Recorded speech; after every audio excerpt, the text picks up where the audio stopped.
Welcome to this quick hit episode of the Guns Magazine podcast. I'm your host and the editor of Guns Magazine, Brent Wheat.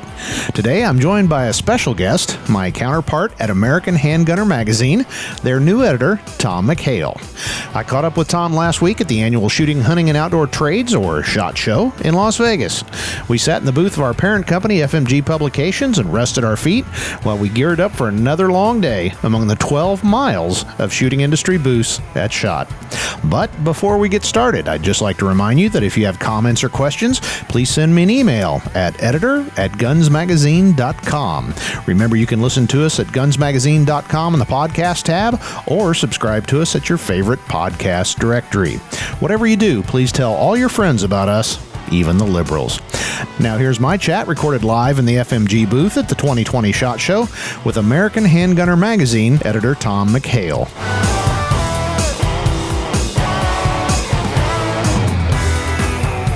We have a very special guest. Somebody new, somebody important, somebody very important in the grand scheme of things. A guy named Tom McHale. Tom, thanks for joining the Guns Magazine podcast. Sorry, it caught me off guard. I thought you were talking about somebody else. So, no, I'm glad to be here. Well, I'm glad to be breathing on day 4 of SHOT Show. Well, for me, it's more like day 6 now. So. Yeah. It's a long haul, but we have almost finished it. So, as we've said, we are recording this live at the day 4 of the SHOT Show. And the reason we're talking to Tom McHale, if you haven't figured it out already, he is the new editor of American Handgunner. It's a great magazine. It's not as good as Guns, but it's a great magazine. Well, that's true. It's actually a little better than Guns Magazine. Oh, really? Oh, yeah. My magazine. It's the talk of the show this week, you know. Well, my magazine causes people to weep openly when they see it, in a good way. I should have apologized earlier. I was running a little late this morning because I had to take a call from the International Space Station. They wanted to send up a copy of American Handgunner. You know, they got weight limitations, so they said, leave guns at home. You know, we'll just send us the last 2 handgunners and we'll be happy. So, well, I apologize for that. I hope folks have figured out already. We like to have a little bit of fun, and frankly, we've realized that Roy Huntington, our illustrious publisher, has hired us 2 goofballs, and he may live to regret that decision. He may. You know, he just might do that. But I think Roy loves to write. He loves to do videos. He loves to tinker with stuff and share what he learns. So I think this is a win-win for Roy and I. I'm going to help him out with a lot of the day-to-day and running the magazine and getting the stories in there, and he's going to get to write more. So he's I think we're both going to get a lot more material from Roy going forward, just because we're freeing up some of his bandwidth. So that's cool. A good thing. I've told the story about 50 times. Tom and I had conversed many, many times. We never met face-to-face. And on Monday is what they call Media Day. And that's where you go out to the range, you get to shoot all these guns, and it is really cool. But we had just literally shook hands. Wow, it's still early and no coffee. Shake it, I think. We touched hands, and our video producer said we got to do a quick piece, and we're like, we didn't even have time. And I said, wouldn't it be funny if we both came out of the portalets? And Tom said, well, yeah. And I knew right at that moment that we may get along just fine. So you need to check that out. It's back on our social media from last Monday. But we did a little intro to the SHOT Show, both of us coming out of portalets and high-fiving. And I think that kind of sets the tone. On the other hand, I think maybe we disturbed a lot of people at range day filming that kind of stuff, you know. So I'm a little worried. I had an even better idea, and the big boss shot that down. But we're going to do some guerrilla filmmaking one of these days. And well, you know, always beg forgiveness, not permission. That's right. Well, if we can be serious for just one moment, which is hard for both of us, tell us a little bit about Tom McHale and how you got here. Wow, that's I don't mean today. Today. Oh, okay, gotcha. No, that's a good question. I actually came to the shooting industry somewhat later in life. I know many folks here at SHOT Show came into this world kicking and cursing with a custom 1911 in each hand, and scaring the crap out of the midwife or doctor most likely. But that wasn't me. Was never anti-gun for sure. It was just kind of ambivalent. Just didn't grow up with them in our household, and different world for me. Yeah. So I don't know, maybe 20 years or so ago, things changed, and I said, hey, this is a whole new world that I really need to get involved in for a whole lot of reasons. So you saw the light. I saw the light, and ever since that time, I have been just diving in completely. So, concluding the story, how did we end up here sitting with us in the FMG Publications booth at the SHOT Show? Well, I've passion leads to production in some ways. So, as I got into the gun world and learned more about it, and continue to become immersed in that, I started to write. Yeah. I'm not a journalist. My background comes from the marketing world, but marketing is really about listening and communicating. So, communicating, telling a story, writing stuff down on paper, producing it in video, whatever the case may be, it's all consistent with what I've done my whole life. So I guess in some sense it kind of led me here. So I've been writing, articles for the gun industry for, 15 plus years now. I've been a full-time freelance writer for the past 10, give or take. And that led to doing a fair amount of work with FMG Publications. I've done a number of articles for American Handgunner and Guns Magazine. And you do the Air Power column, I which do will the continue. Air Power column for Guns Magazine. I guess I'll keep doing that as long as you force me. So yes. It's actually a lot of fun. But so that's how we are where we are. I've known the FMG folks for many years now, and just a great bunch of people. So yeah. I couldn't be more pleased to be here in an official capacity. And you know what's cool? We both kind of have the same story, that neither one of us were really looking for this job. It came to us, yeah. and I like to think that's a good thing. Yeah. Yeah, Roy was driving up and down the Vegas Strip earlier this week, with a help wanted sign. And there you were standing on a corner soliciting donations. I was, I said, we'll write for food and ammo. So it just kind of worked out, how fortuitous is that? So obviously you like air guns, but what are some of your other shooting passions? I am, hopefully this is obvious, but I'm kind of a handgun guy at heart. Kind of, yeah. That's, if I had to pick one thing that I enjoy the most, it is handguns, revolvers, pistols, you name it, just kind of my thing. Doesn't mean I'm not a long-range shooting geek. Love that too. Probably in part because I'm an avid reloader. Sure. I've been doing that for a long time, and tweaking loads for a custom rifle is just lots of fun. I think, as many of our readers know quite well for themselves. So, that's kind of my jam. Have you? I mean, you're fresh on this job, which is great for me because now I'm not like the new guy. Ha ha. But any thoughts on the direction? We don't like to change things that are working, but some of the things you're thinking about trying to bring to American Handgunner. You know what? I think we've always got to be looking out for new trends, both in the product world and how information is delivered. But on the other hand, this is a well-oiled machine. Yeah. I kind of take this as a very big responsibility, care and feeding, so to speak, because I've been a reader of Handgunner for 20 years, and Guns Magazine. I subscribe to them as a pair, so I chose to pay money to receive these magazines and have read them religiously for a long, long time. So there's stuff in there that works. We don't take ourselves too seriously. That's for sure. We're all about being accurate and being correct and being truthful and sharing that information. But I think we like to do that in such a way that it's fun. Yeah. I wouldn't describe either publication as dry. Not at all. So. And, I always point out, maybe I beat the point to death, but gun and fun are only one letter apart. So as long as we're safe and doing things the right way, why shouldn't we be having fun? Because that's what we're supposed to be doing here. Exactly. So what are some of your other passions beside handguns? You talking outside of shooting? Yeah, are there? For starters. Are there any? Are there? I'm an avid reader. I guess that makes sense. Being a prolific writer as well. I think those two things go together. So I consume books by the truckload in any given month. And you've written some books. Yeah, I've written, 7 books now. Wow. A couple on concealed carry, a reloading book, kind of a beginner introduction to guns and shooting.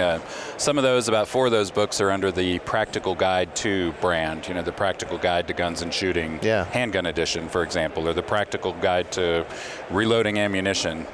So I really enjoy that. I like delivering information like that in a really kind of light, fun, but easy to digest but accurate format. So that's why really it's a good fit to FMG Publications. Yeah, I think very consistent in terms of how we do things. Well, and you also bring the bow tie. You rock the bow tie, and we've been discussing that we may have to get a matching set of bow ties for the rest of us folks here at FMG. So I've put my wife on that task. Good. She's a seamstress, so we're trying to find some cool handgun material, which will probably get confiscated by TSA, but you may have started that trend. Well, I tell you, I live in South Carolina. This is standard uniform, and besides, I just love it. It's kind of my thing.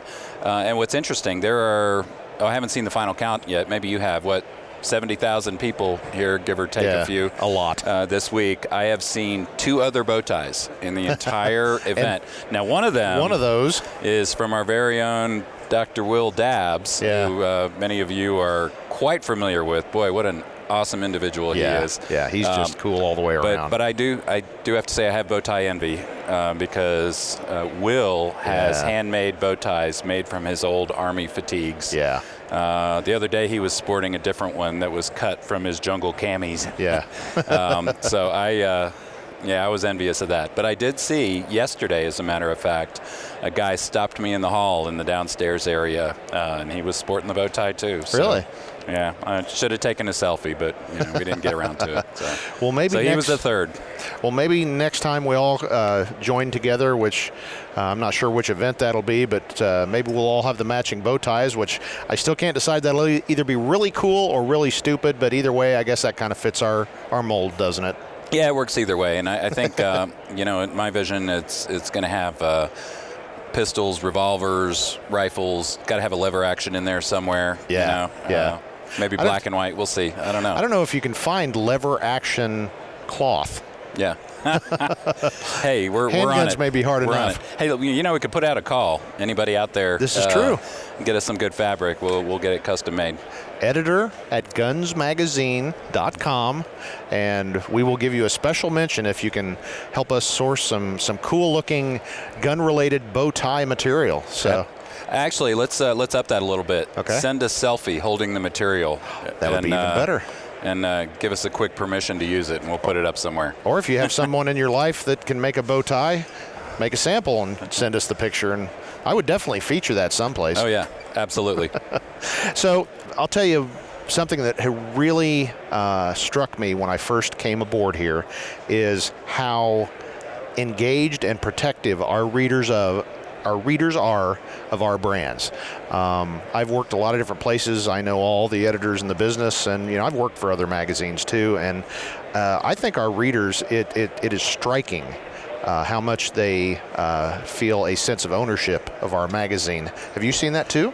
You know what? You see that here, and that's been the best part of this week. Normally, we're forced by logistics to interact via email and online through social media, but here it's face-to-face, which I absolutely love. I mean, all week we've had people stopping by the booth from various roles and places inside the industry, and just talking about the magazine and about the stories, and getting to meet some of the writers. Dabbs has been here all week. And Frank Jardim's been around. We were just talking to him this morning, and it's hard getting word in edgewise. You two guys are kind of on the intellectual end of the shooting thing, and you're starting to get in over my head on that.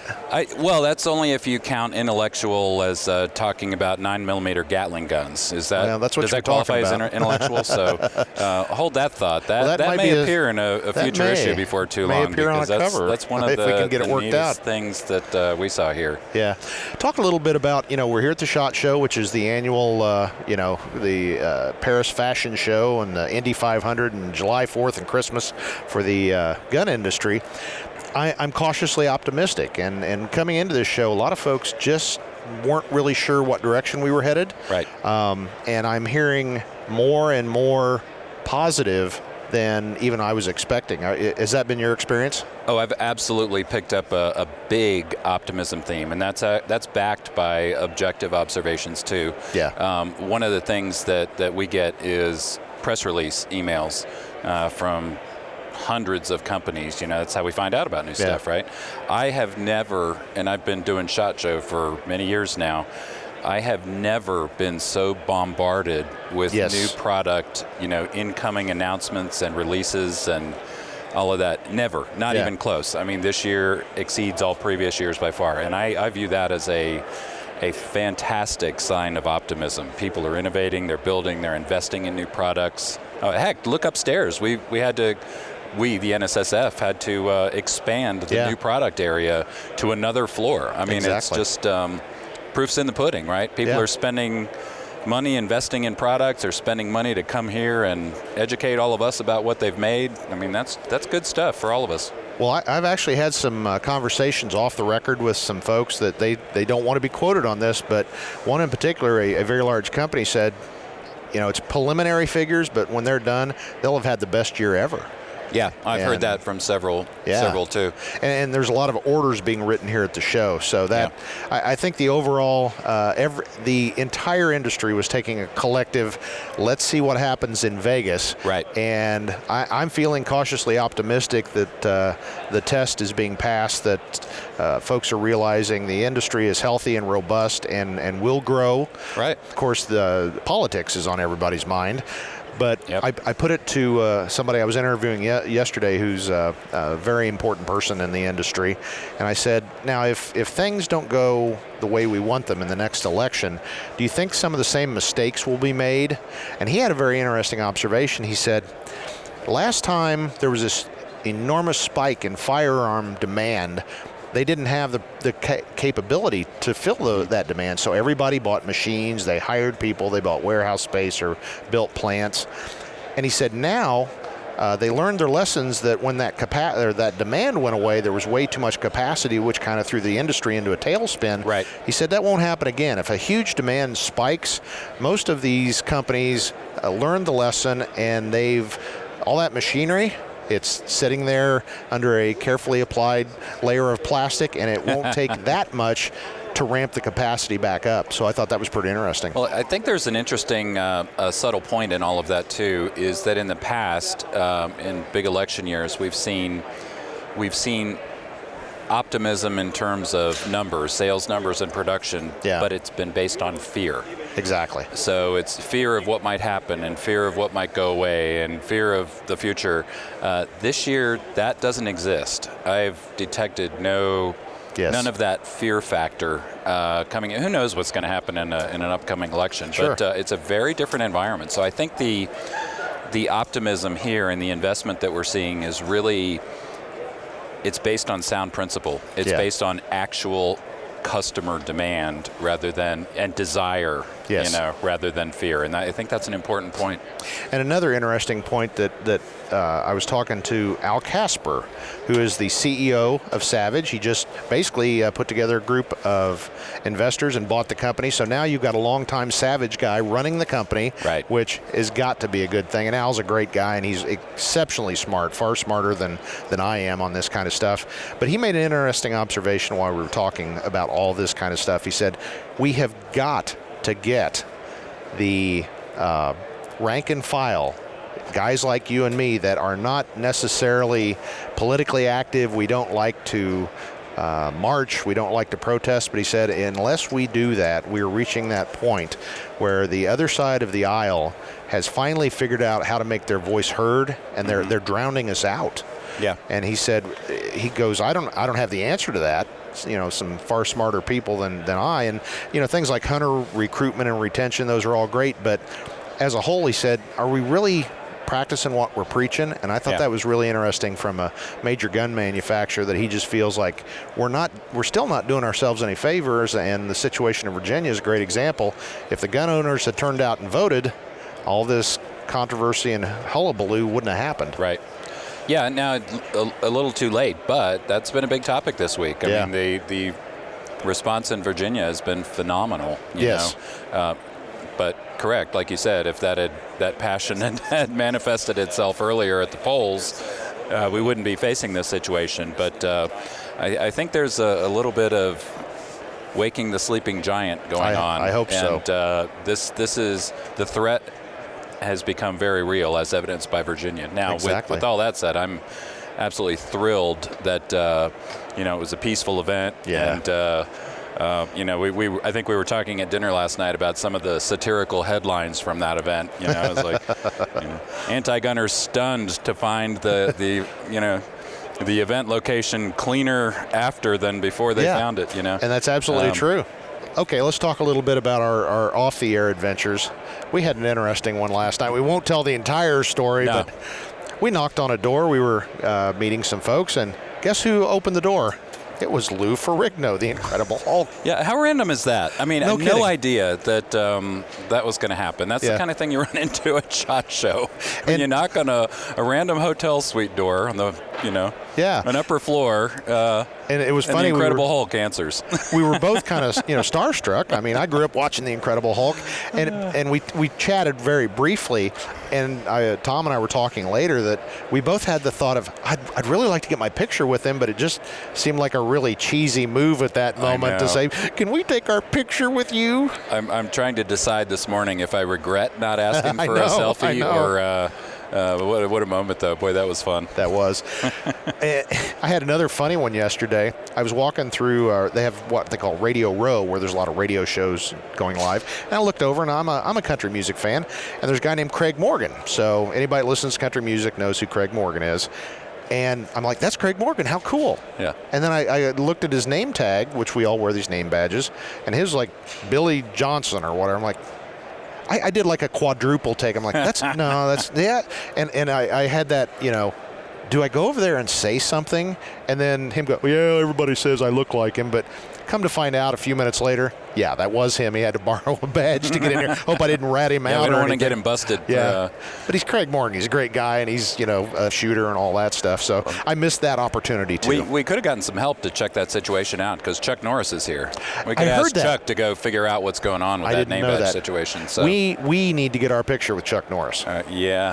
The line is astronomical. That's I what walked by yesterday, and there were people laying on the ground in the line sleeping, waiting for his appearance an hour or two later. I said, oh, my gosh. And Chuck Norris doesn't sleep. He waits. That's right. He waits. Well, Tom, it's been great talking to you, and I'm looking forward to a lot more mostly G-rated adventures as we do our best to put out America's two greatest gun magazines side by side.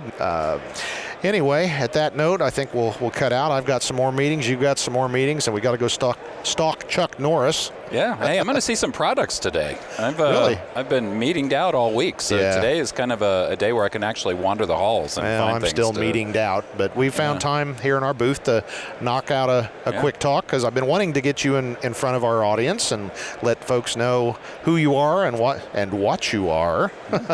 So I think we're going to work together good. Absolutely. Looking forward to it. Well, Tom, thanks for joining us here at the Guns Magazine podcast. And as always, I remind folks, check out our social media, Facebook, Twitter, Instatube, Facegram, whatever all that stuff is. And Joe Kriz over there, our digital guy, he does a great job of it. But check all that out. And check out gunsmagazine.com. And if you have a second or two, you can check out that other website, AmericanHandgunner.com. But above all, make sure you check out gunsmagazine.com. So on behalf of Tom McHale, the editor of American Handgunner, I'm Brent Wheat, the editor of Guns Magazine. Now get out there and get shooting.